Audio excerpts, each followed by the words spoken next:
Don't forget to subscribe the channel to never miss an update. Hello friends, welcome to Chem Shastra. तो आज हम लोग study करने वाले हैं van't Hoff factor and degree of dissociation which is going to be the last video on solutions. ठीक है, अगर आपके इसके प्रॉब्लम्स भी आपको चाहिए तो मुझे बोल देना कमेंट बॉक्स में, तो इसके प्रॉब्लम्स का लिए भी मैं अलग से वीडियो बनाऊंगा। लेकिन as far as the concept is concern, हमारा चैप्टर आज खत्म हो रहा है।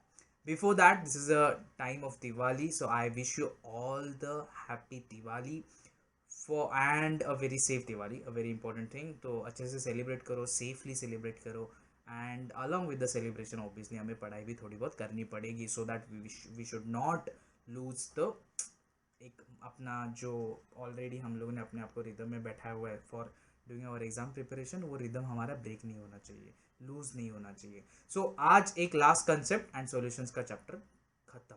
ठीक है, सो आज हम लोग क्या पढ़ने वाले हैं, van't Hoff factor and degree of dissociation. So पहले सबसे इंपॉर्टेंट चीज जो वेंट ऑफ फैक्टर मुझे समझने से पहले पता होनी चाहिए, that's a degree of dissociation. If you remember, ये कंसेप्ट आपने आपके 11th स्टैंडर्ड में किया हुआ है ऑलरेडी। ठीक है, if you do remember this, you already studied in your chemical equilibrium chapter. So chemical equilibrium वाले चैप्टर में आप लोगों ने degree of dissociation sorry degree of dissociation क्या होता है वो आपने ऑलरेडी पढ़ा हुआ है। ठीक है, so degree of dissociation already आपको पता हुआ है, बट फिर भी हम लोग एक थोड़ा सा इंट्रोडक्शन यहाँ पे देखेंगे, डिग्री ऑफ डिसोसिएशन एग्जैक्टली किसे बोलते हैं।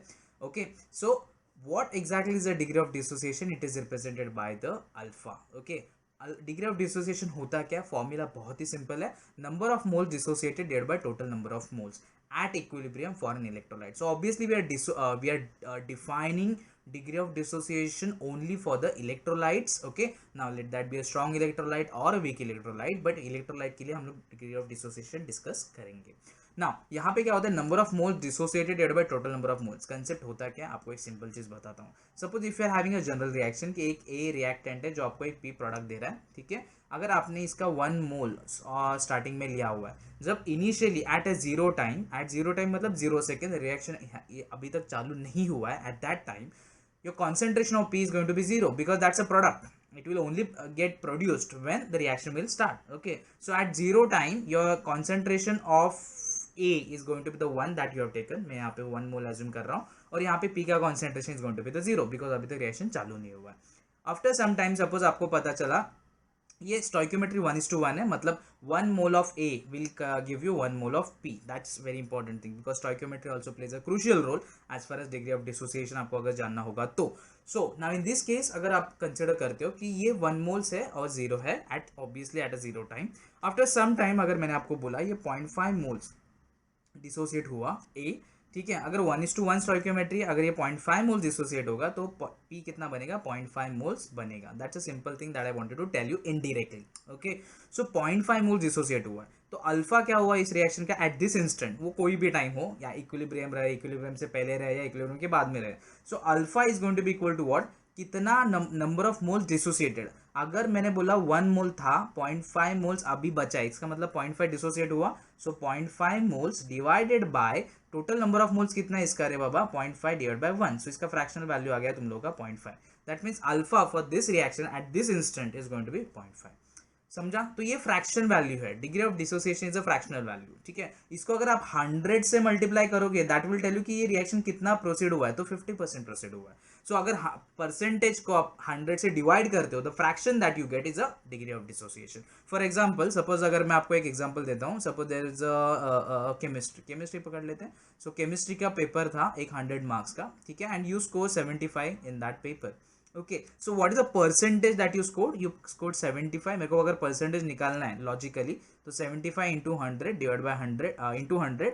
ओके, सो 100 ये कैंसिल हो जाएगा। How many percent, what percentage you got, 75% you got, right. अगर मेरे को ये फ्रैक्शन में चाहिए तो ये परसेंटेज का वैल्यू को अगर मैं डिवाइड कर दूंगा just by the 100, what I will get is a fractional value, that is a 0.75। ये जो फ्रैक्शन वैल्यू है, जो अगर तुम्हें जो मार्क्स मिला, अगर मैं परसेंटेज की जगह पर अगर फ्रैक्शन में बात करूं तो that is going to be 0.75। ये जो फ्रैक्शन वाला वैल्यू ये अल्फा है। ठीक है, ये अल्फा है। ठीक है। सो जो परसेंटेज वाला वैल्यू रहेगा, आपको कितना परसेंटेज रिएक्शन कंप्लीट हुआ उसको डिवाइड बाय 100 कर दोगे, you will get a degree of dissociation. So degree of dissociation basically is a fraction value, ठीक है। सो ये फ्रैक्शन वैल्यू है, वो एक बार याद रखना। जैसे कि आपका किसी चीज के ऊपर 100% क्रॉस नहीं हो सकता, you can't say I have scored 120%, 20 marks for good hand writing, you can't say that, right. So 100% he maximum आप स्कोर कर सकते हो किसी भी पेपर में, किसी भी एग्जाम में। You can't score more than 100% logically, ठीक है।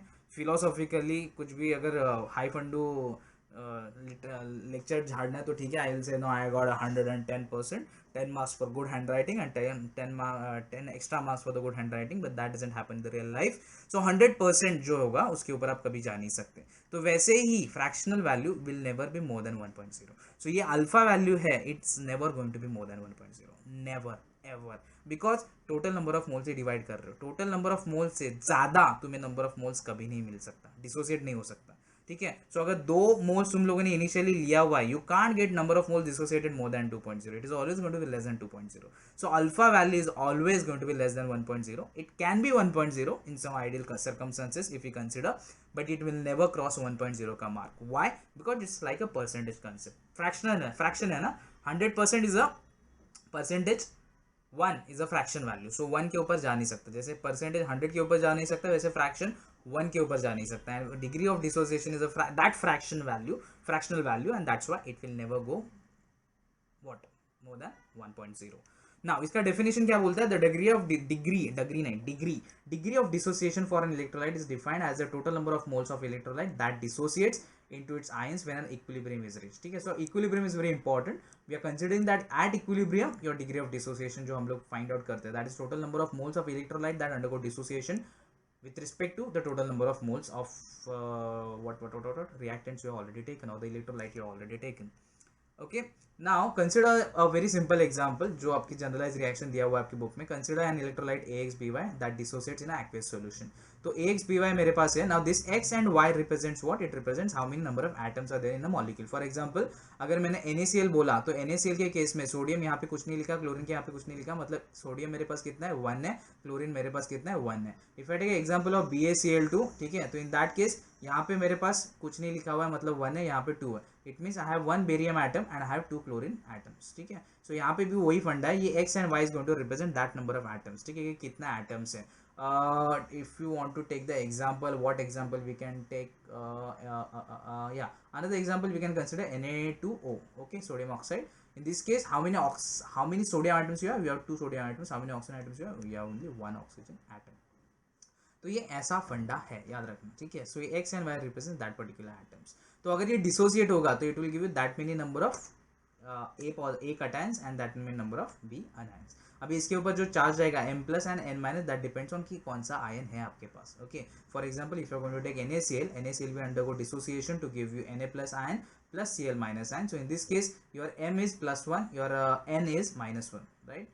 So if you have BaCl2, for example, BaCl2 will undergo dissociation to give you Ba+2 plus 2Cl-1। So in this case what you have is M is +2 and N is -1. So that's a charge, okay। Not necessarily that this charge should match with the X and Y, it has nothing to do with that, but ये ratio जो रहता है that should be in a way कि वो neutral होना चाहिए। For example मेरे को क्या बोलना है exactly वो समझो।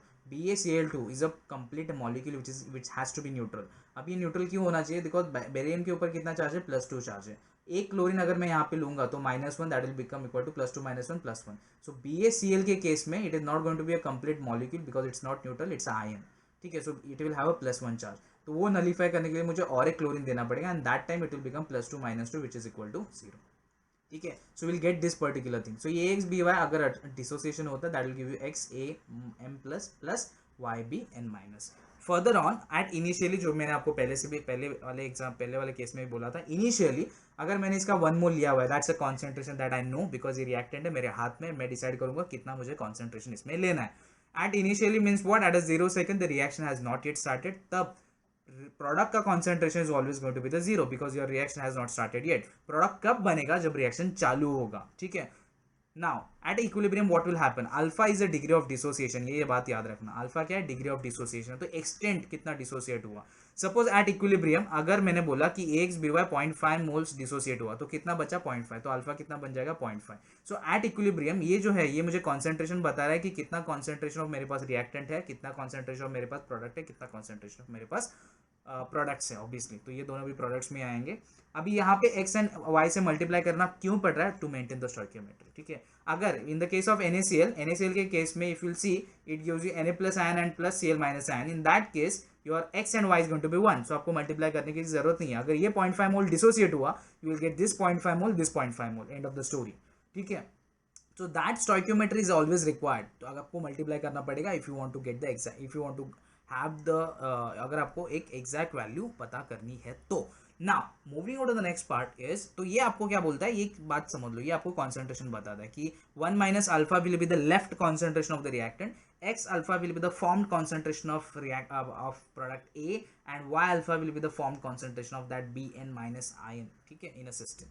Now total moles कितना होगा, total moles of all the stuff at equilibrium is going to be the concentration of reactant plus concentration of A plus concentration of B, ठीक है। सो ये कटायन, ये आनायन का concentration plus reactant का left out concentration is going to be the total concentration left at equilibrium, और total moles of dissociation at equilibrium. So what value that is 1 minus alpha plus x alpha plus y alpha। अगर इसको मैं simplify करने जाऊंगा तो मैं क्या कर सकता हूँ, इसको I put it as 1 minus alpha, minus alpha को मैं साइड में रख रहा हूँ, सो 1 प्लस, मैं उसको लास्ट में लेके जाऊंगा, 1 plus X into alpha plus Y into alpha minus alpha. So अगर यहाँ पे देखोगे तो 1 तो बाहर रहेगा, अल्फा मैंने कॉमन निकाला, so I will have X plus Y minus 1, तो ये आएगा आपका system 1 plus alpha into X plus Y minus 1। Now यहाँ पे instead of this putting x plus y, I can put it as a total number of moles of ions that I got after dissociation. So where n is equal to x plus y, which is equal to moles of ions obtained from dissociation of 1 mole of an electrolyte. So x plus y, that's the total number of ions that I have, total number of moles of ions that I have. I can just put it as a n. So which is equal to 1 plus alpha into n minus 1. Now moving ahead what we can do is we can further simplified, ये हो गया आपका क्या है, total moles of dissociation कितना है आपके पास at equilibrium, so that is 1 plus alpha into n minus 1। So if I want to simplified, van't Hoff factor हम लोगों ने लास्ट वीडियो में देखा था, अगर नहीं देखा तो एक बार जरूर देख लेना। So van't Hoff factor is equal to actual number of moles of particles in solution after dissociation divide by moles of formula unit dissolved in solution.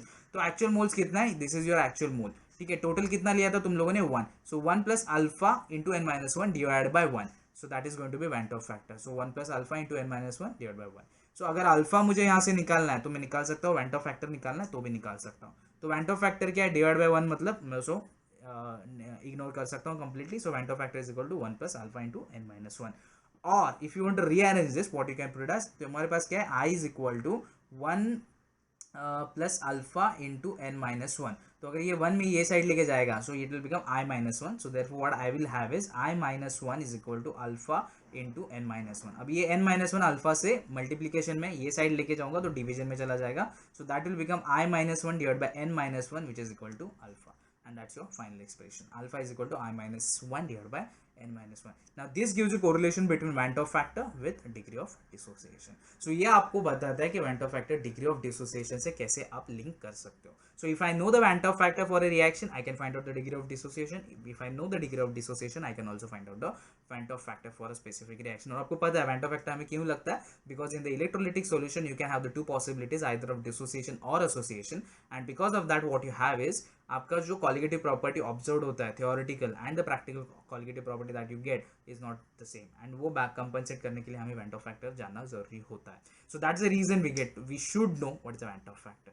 समझा नहीं तो देखो ना वीडियो वापस पीछे जाके देखो कि क्या नहीं समझा, कहाँ प्रॉब्लम है। फिर भी नहीं समझा तो डालो ना कमेंट बॉक्स में, सर ये वाला पार्ट वापस एक्सप्लेन करो, उसके लिए छोटा वीडियो बना सकता हूँ मैं। Okay, and that's where we are completing this video, that's where we are completing the solution का complete series. If you want to join our classes which are obviously online classes, you can for physics, chemistry, maths, biology, for 11, 12 JEE, NEET and CET preparation, you can put a WhatsApp message on 99670 or 25450, or you can call on that number, and this is going to be online lectures at your own pace। घर पे बैठे बैठे हुए lecture हम लोग topic पढ़ेंगे, subject पढ़ेंगे. Batch size will be of only 10 students, not more than that. Learn from the best of the faculties. Feasibility to join for specific topic. If you want to join for only one specific topic, वो भी आप कर सकते हो. Doubt solving lecture, doubt solving lectures, ठीक है. सो doubt है कुछ भी, मन में डाउट ज़्यादा टाइम रखने का नहीं. डाउट होता है तो कॉन्फिडेंस डगमगा जाता है. तो जो भी शंका रहेगा, डाउट रहेगा, फेंक दो मेरे ऊपर. सर बोलो कि ये मेरे पास डाउट है. Not necessarily you should join our classes only to get that resolve. You can put it in the comment box. I will be happy to answer. If it's a one line answer, I will give within 1 or 2 lines. I'll try to make sure that you understand it in a very simple and the lucid way. If not, I can make a video on that. If not, अगर आपको लगता है कि नहीं यार, you need to have a one-on-one attention to for solve that particular doubt or particular sessions or particular section of your chemistry, then you can join our classes. And affordable course fee structure, बहुत ही कम पैसे लगेंगे, बहुत ही कम, market price से कम, बहुत कम. ज़्यादा पैसा देना नहीं, थोड़ा सा पैसा देना, काम का हो जाएगा. ठीक है, थोड़ा सा पैसा देना, थोड़ा देना है, थोड़ा सा पैसा देना, थोड़ा सा. ठीक है. सो इसके बारे में ज़्यादा मत सोचो. अगर डाउट है तो कमेंट बॉक्स में डालो. Okay, thanks for watching and you can follow on Facebook www.facebook.com/KM Shastra. It's open group, you can join it. And आपके कुछ डाउट रहेंगे उसके ऊपर आप डाल सकते हो. When I will have a time, I will answer it. When somebody from the group knows the answer, they will answer it. Obviously you are watching this video on YouTube. बहुत ही जल्द 1000 subscribers हम लोग touch करने वाले हैं, तो थोड़ा मदद कर देना सब्सक्राइबर्स बढ़ाने के लिए. लाइक ठोक दो वीडियो के लिए, ताकि जब भी आपको ये वीडियो में कुछ भी नया डालूँ तो आपको जल्दी पता चले. सब्सक्राइब कर लेना और बेल आइकन, भाई घंटी बहुत इंपॉर्टेंट है, बजा देना. And what you have is, school में भी घंटी बजता है तो मज़ा आती है. बहुत दिन से तुम लोग स्कूल कॉलेज दोनों कहीं गए नहीं हो, but still importance of bell is very important. So www.instagram.com/KM Shastra, that's where you can follow us on Instagram, जहाँ पे मैं कुछ quotes डालते रहता हूँ, कुछ one liners डालते रहता हूँ, sometimes related to chemistry, sometimes related to the life. तो अगर आपको वो पसंद आए तो इंस्टाग्राम पे भी हमें फॉलो करो. And very important thing is we have our own website www.kmshastra.com, जहाँ पे आपको other than this few blocks you will get कि जो मैंने लिखे हुए खुद. And also there are few notes कि जो हम लोगों ने अभी तक पढ़ा हुआ है, कि जिनके नोट फॉर्म में बना सकता हूँ, वो बना के रखे हुए. अगर चाहिए तो आप वो डाउनलोड कर सकते हो. Thanks for watching and I hope your preparation is going great. So करो एग्ज़ाम प्रिपरेशन, इंपॉर्टेंट है. ज़िंदगी में पढ़ना, पढ़ेगा नहीं इंडिया तो आगे कैसे बढ़ेगा इंडिया. सो पढ़ेगा इंडिया तो ही आगे बढ़ेगा इंडिया. सो पढ़ो, अगर डाउट है तो पूछो, नहीं है तो आगे बढ़ो. ठीक है, सब्सक्राइब कर देना लेकिन, और अपने दोस्तों को बोलो सब्सक्राइब टू केम शास्त्रा.